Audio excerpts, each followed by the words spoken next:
Olá, amada juventude da Renovação Carismática do Estado de Goiás, a paz de Jesus, o amor de Maria. Aqui é o Marcos, atualmente estou como coordenador estadual do Ministério Jovem, sou casado com a Sara Franciele. Estamos à espera do nosso primeiro bebê, para a honra e glória de Deus, e estamos nesse workshop do Ministério Jovem para tratar de um tema nesse encontro estadual que é muito necessário para nós que trabalhamos com jovens e que somos jovens escolhidos por Deus para dentro desse movimento fazer a vontade do Pai. O tema dessa formação, o tema dessa partilha é o que é ser liderança. Mas parece só uma pergunta, não é mesmo? Parece algo que só fala por si só, né? E talvez se a gente respondesse essa pergunta, já seria o suficiente para vivenciarmos esse ensino, né? Então seria só uma pergunta. Mas não. O que é ser liderança? E eu começo dizendo uma frase. Não basta que sejamos bons líderes. Precisamos liderar segundo o coração de Deus. Uma frase que eu estava em oração e o Senhor me deu, né? Não basta que sejamos bons líderes. Precisamos ser líderes segundo o coração de Deus. Nós não estamos administrando uma empresa, nós não estamos administrando um negócio, nós estamos liderando o rebanho que Deus nos confiou. E nós não podemos ser líderes de qualquer jeito. Temos que ser os líderes segundo o coração de Deus. E esse ensino nosso vai se dividir em duas partes. Eu vou falar sobre a vida interior do líder e como liderar na prática. Com certeza, essa pergunta de como liderar já nos assombrou muito, né? Como pastorear, como coordenar. Mas eu quero dizer, né?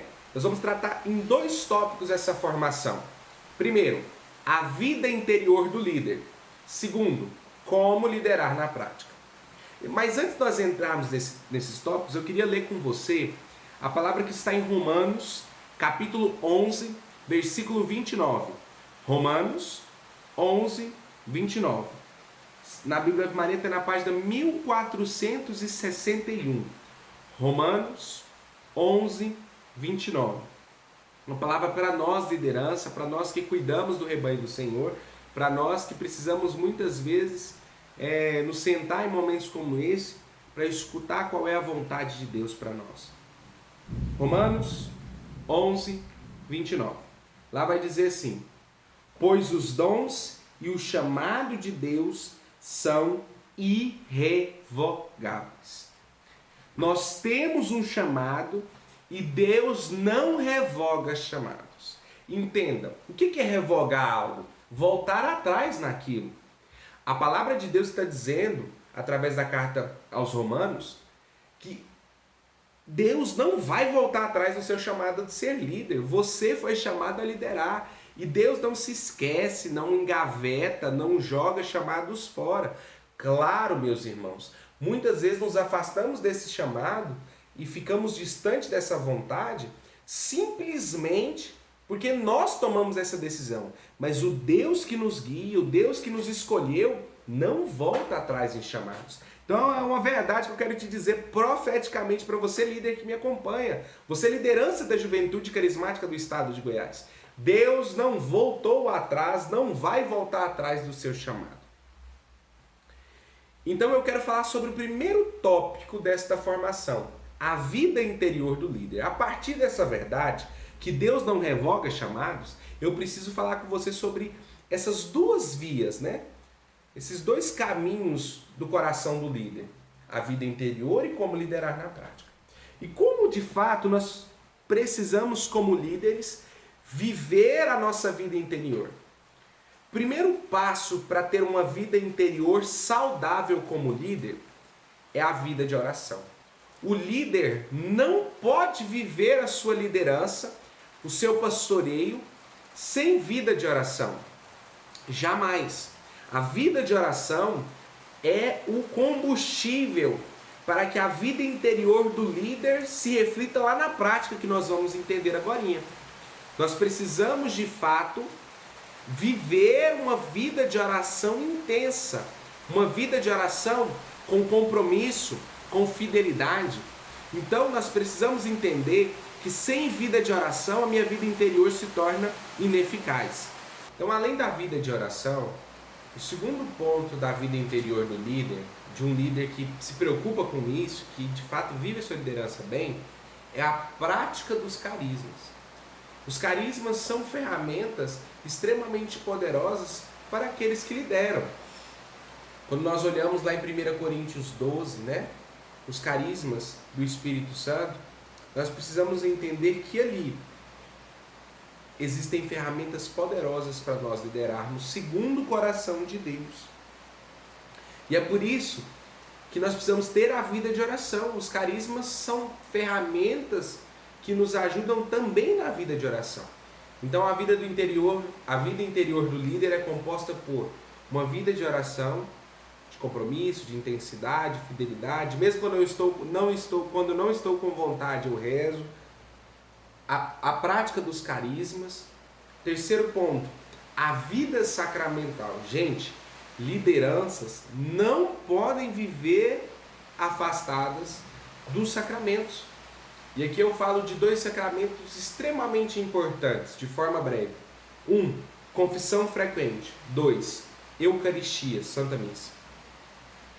Nós, líderes, não podemos ficar muito tempo sem esse sacramento da confissão.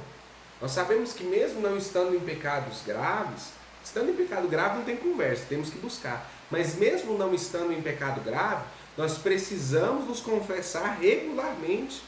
Eu aconselho, pelo menos uma vez no mês, você buscar esse sacramento da confissão, uma vez a cada 15 dias.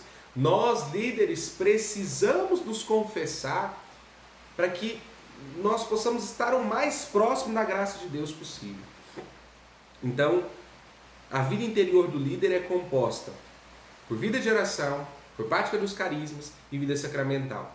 E eu falei sobre o sacramento da confissão e também falo do sacramento da Eucaristia. Se a confissão é importante, meus irmãos, a Eucaristia nem se fala. Nós sabemos que a Eucaristia é o ápice da nossa fé. E nós precisamos, como líderes, segundo o coração de Deus, estar frequentando mais vezes a mesa do altar do Senhor. Líderes, não podemos ficar afastados da Eucaristia. Se você que me assiste está afastado da confissão, da Eucaristia, volte o mais rápido possível. Jesus espera você de braços abertos. E a sua liderança se torna muito mais eficaz, a sua vida interior é muito mais eficaz a partir do momento que nós vivenciamos uma vida de oração, nós usamos dos carismas, nós temos vida sacramental regular. Amém, meus irmãos? Então esse é o primeiro ponto. O segundo ponto do nosso ensino é como liderar na prática. E essa é uma pergunta que traz inúmeros questionamentos. Quem nunca, ao assumir uma coordenação, ao assumir uma liderança, fez essa pergunta para si mesmo. Meu Deus, o que eu faço agora? Como eu vou coordenar? Como eu vou liderar? Como eu vou pastorear? E aqui eu quero dizer uma palavra de ordem para os líderes.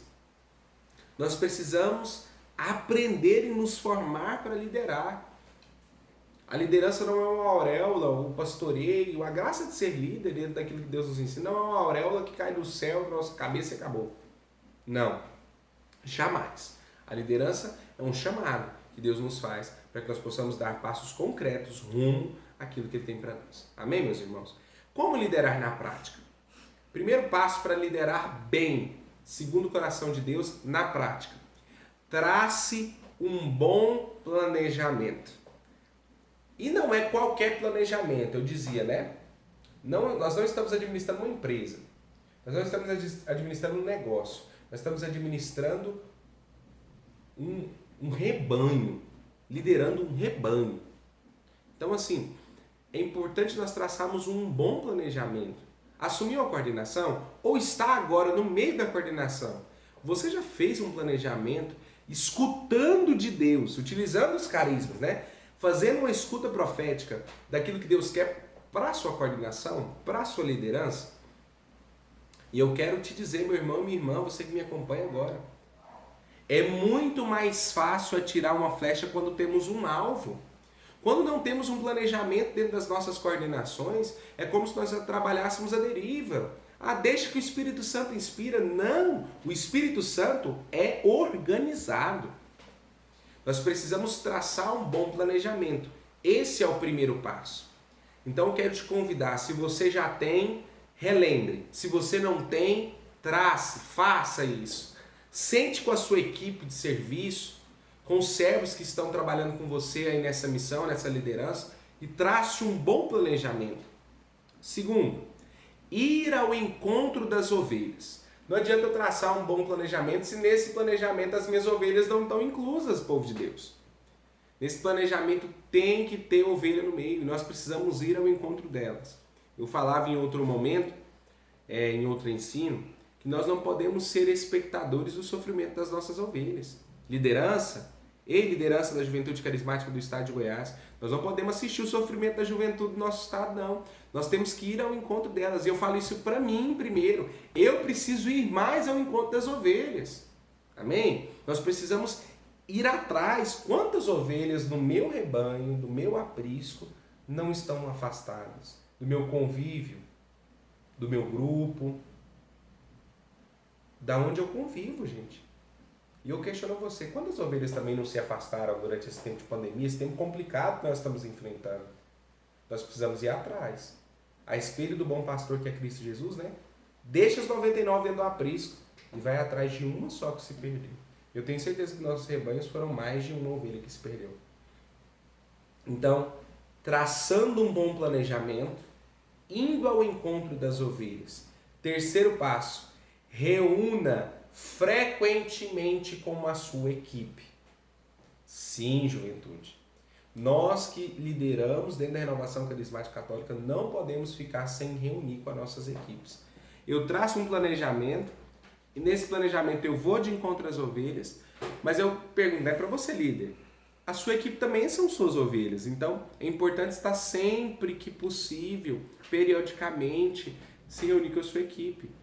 Eu falo, né, nesse tempo de pandemia, a gente sabe que muitas das nossas reuniões que eram presenciais se tornaram online, reuniões que o calor humano diminuiu, mas mesmo assim nós não podemos nos esquecer que para vivenciar uma boa liderança na prática eu tenho que manter os meus próximos. Então as reuniões, você que é de equipe diocesana, equipe de serviço diocesano de Ministério Jovem, sabe do que eu estou falando. Né? Não dá para ficar muito tempo sem reunião. Não estou falando que você tem que reunir toda semana. Quando eu coordenei o Ministério Jovem aqui na Diocese de Anápolis, a gente reunia acho que de 15 em 15 dias, né? Pelo menos assim, uma vez no mês. No estado também temos a mesma prática na equipe de serviço estadual. Claro, salvo algumas exceções, não é via de regra, mas eu oriento periodicamente, pelo menos se reunir. De forma periódica, uma vez no mês. Né? Para quem é de equipe de serviço diocesano, não sei, você tem que avaliar na sua necessidade. Mas reúna frequentemente com a sua equipe. Para você de grupo de oração, né? Você sabe que reunião de núcleo de grupo de oração é toda semana. Isso não escapa, né? Então o núcleo não pode ficar sem se reunir. Sei lá na formação da apostila de grupo de oração, né? Estou entrando em outros pontos. Mas é importante manter a equipe focada, a equipe centrada, apontando para o mesmo vetor, para o mesmo rumo. Amém? Então, eu traço um bom planejamento, eu vou de encontro às minhas ovelhas, eu reúno com a minha equipe frequentemente. E nesse ponto de reunir frequentemente com a equipe, eu quero trazer o quarto passo. Conte com a ajuda dos irmãos. Ninguém lidera sozinho, tá? Eu quero alertar que delegar é diferente de terceirizar. O que eu estou querendo dizer? Contar com a ajuda não significa que eu vou dar a minha missão para o outro, amém? Mas é de fato compreensível que ninguém faz nada nessa vida sozinho, sem a ajuda dos outros. Então, ainda mais liderar dentro da Renovação Carismática Católica, nós temos que entender que a nossa liderança é um chamado a fazer em comunidade. Quando nós olhamos lá em Atos capítulo 2, versículo 42, nós vemos o exemplo das primeiras comunidades, né? Eles tinham tudo em comum. Eles contavam com a ajuda um dos outros. A igreja é o que é porque um dia ela entendeu essa necessidade de ajudar os outros. Então eu quero te dizer, liderança, você que está cansado, você que tem a cabeça dura, orgulhoso, orgulhosa, né? Que quer fazer tudo sozinho, entenda. Você não vai liderar sozinho. É importante delegar funções. É importante entender que sozinho a coisa não acontece. Se nós, lideranças, quisermos fazer tudo sozinho, a gente vai desfalecer no meio do caminho. Mas lembre-se, você não pode terceirizar a sua missão de líder. Você não pode ir lá e jogar o cajado na mão dos outros para que os outros façam tudo. Delegue, mas assuma o seu papel. Então, traçar um bom planejamento, ir ao encontro das ovelhas, reunir frequentemente com sua equipe, contar com a ajuda dos irmãos, delegando funções, mas não terceirizando a minha missão total para o outro. E eu termino dizendo, para liderar na prática é necessário tomar cuidado com o ativismo. Liderar na prática é também ter uma cautela extrema com o ativismo. Faça poucas coisas, mas as faça bem. Isso significa que nós precisamos tomar uma cautela tremenda com o ativismo, com o excesso de coisas que não fazem parte da nossa missão primária como lideranças do Ministério Jovem, lideranças da Renovação Carismática Católica, de qualquer instância ou lugar. O ativismo tem roubado os servos. Eu estava lendo em um livro, alguns dias atrás, que ele diz assim: quando o inimigo percebe que você não vai desistir da luta, da batalha, ele te sobrecarrega com batalhas que não são suas, para que você canse, para que você se fadigue ao extremo. Eu quero te dizer, tem muitas lideranças, dentro do Ministério Jovem muitas vezes, que têm desistido da missão porque estão assumindo missões e compromissos, entrando no ativismo e assumindo coisas que não são nossas. Eu sempre disse, né?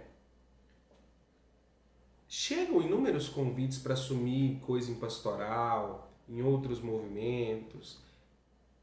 Isso não quer dizer que são ruins, mas eu preciso entender hoje, como coordenador estadual do Ministério Jovem, que eu tenho um compromisso primário com o Ministério Jovem. Então, o meu sim para o serviço dentro da obra está no Ministério Jovem, está na Renovação Carismática Católica, por primeiro, né? E servindo a igreja através desse movimento. No Ministério Jovem, no Ministério de Jovem da Renovação Carismática, eu sirvo a igreja. Então, não preciso de eu abraçar o mundo com as pernas.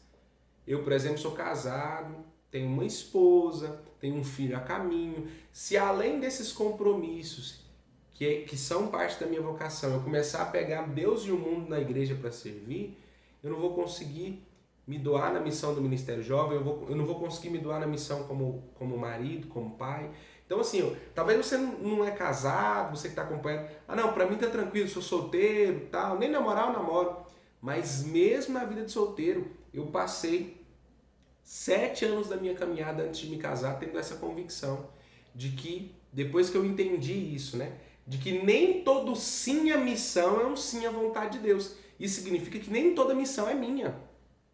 Nós precisamos entender isso. Meu irmão, tem momentos que você vai precisar dizer não para liderar outras coisas. Tá? Nem todo rebanho é seu. Então, assim, sim, salvar almas é importante.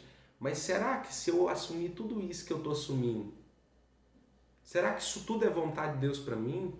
A ponto de eu servir tantos outros, a ponto de eu estar num desgaste tão grande que eu não consigo fazer nenhuma das coisas que eu assumi direito?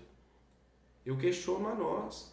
É muito mais eficaz nós assumirmos uma missão com afinco e cumprir aquela missão, mesmo cansado, com dificuldade, porque uma missão bem aceita, ela já te consome, ela já te desgasta, ela já te desafia, do que nós saímos assumindo inúmeras missões em inúmeros lugares.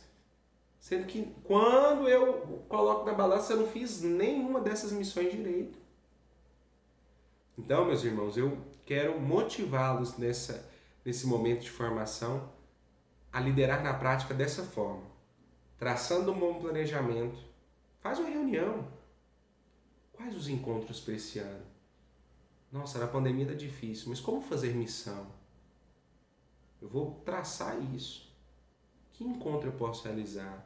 Como está meu grupo de oração? Como está a minha diocese? Como que está a minha paróquia? Sabe, traçar um bom planejamento. Faça uma reunião, traça. Talvez você já até traçou, esse planejamento foi totalmente alterado por causa da pandemia. Refaça. Adapte o planejamento para o momento que nós estamos vivendo. Então, traçar um bom planejamento. Vá ao encontro das ovelhas que Deus te confia. Reúna frequentemente com a sua equipe. Conte com a ajuda dos irmãos. Ninguém lidera sozinho. E cuidado, muito cuidado com o ativismo. Faça poucas coisas, mas as faça bem. E eu encerro com você esse momento de ensino, rezando, clamando a misericórdia de Deus. Você que lidera, você que está me acompanhando, com toda certeza você é responsável por algum rebanho. A palavra de Deus no Evangelho de São Mateus, no capítulo 9, vai dizer, a prece de Jesus para os discípulos no versículo 38 do capítulo 9 de São Mateus é uma frase muito conhecida, A messe é grande, poucos são os operários. Então eu tenho certeza que tem um rebanho que espera a sua liderança, que espera o seu pastoreio. Então mesmo que você não coordene algo, você é responsável por algum rebanho em algum momento da sua vida. Convido você a fechar um instante os seus olhos nesse momento e a pedir ao Senhor que conduza o seu coração de líder, a sua liderança. Como foi dito no início dessa formação, não basta que sejamos bons líderes. Precisamos ser líderes segundo o coração de Deus. Por isso, Senhor, nós pedimos por cada liderança que nos acompanha nessa formação. Ajuda, Senhor. Restaura, Senhor. Fortalece, Senhor. Revigora, Senhor. Coloca de pé mais uma vez aqueles que estão caídos, aqueles que estão desmotivados. Restaura a vida interior e a vida prática dessas lideranças, Senhor. A vida de oração, a prática dos carismas, Senhor. Reaproxima eles dos sacramentos, Senhor. Os líderes que acompanham, os jovens que estão acompanhando, que talvez, Senhor, não confessam há muito tempo, não recebem a Eucaristia, nem vão à Santa Missa, participando, recebendo o Senhor na Eucaristia há muito tempo. Senhor, reinflama a chama do coração dessas lideranças. E que na parte prática, na vida prática, Senhor, tira-nos desse comodismo, que nós paremos de usar os tempos difíceis atuais, que são difíceis de fato, mas que nós paremos de utilizar esses tempos como uma desculpa para não trabalharmos na prática. Que o Senhor nos mostre como ir ao encontro das ovelhas, como traçar o planejamento que o Senhor quer para as nossas lideranças. Senhor, nós queremos pedir que, em nome de Jesus, as lideranças se levantem nesse momento e que também, Senhor, entendam que é necessário manter a equipe próximo, que é necessário contar com a ajuda. Senhor, vá de encontro àquelas lideranças que estão sem equipe ou com a equipe defasada. Manda servos, Senhor, para essas equipes. Senhor, nos livre do ativismo. Faz com que possamos dizer sim só para as coisas que o Senhor quer para nós. Tira, Senhor, de nós esse espírito de que nós precisamos fazer tudo o que nos vem. Não, Senhor. Nós precisamos fazer o que o Senhor quer que nós façamos. Nos conduza, Senhor. Conduza o nosso ser líder, o nosso ser pastor, e nos leve, Senhor, a entender que liderar é uma graça, é um chamado. E como a Tua palavra nos disse hoje, o Senhor não revoga chamados. Muito obrigado, Senhor. Glórias e louvores a Ti. Eu te convido, meu irmão, a rezar esta Ave Maria, consagrando a sua liderança, o seu chamado à Virgem Maria. E continuando neste workshop, neste encontro estadual, recebendo essa graça da formação que nos alcança hoje. Ave Maria, cheia de graça, o Senhor é convosco. Bendita sois vós entre as mulheres, e bendito é o fruto do vosso ventre, Jesus. Santa Maria, Mãe de Deus, rogai por nós, os pecadores, agora e na hora de nossa morte. Amém. Louvado seja o nosso Senhor Jesus Cristo, para sempre seja louvada nossa Mãe Maria Santíssima. Convido você a continuar neste encontro, participando, bebendo desta graça. E não se esqueça, não basta que sejamos bons líderes, é necessário liderar segundo o coração de Deus. Que Deus abençoe a sua vida, o seu chamado e até a próxima. Um abraço.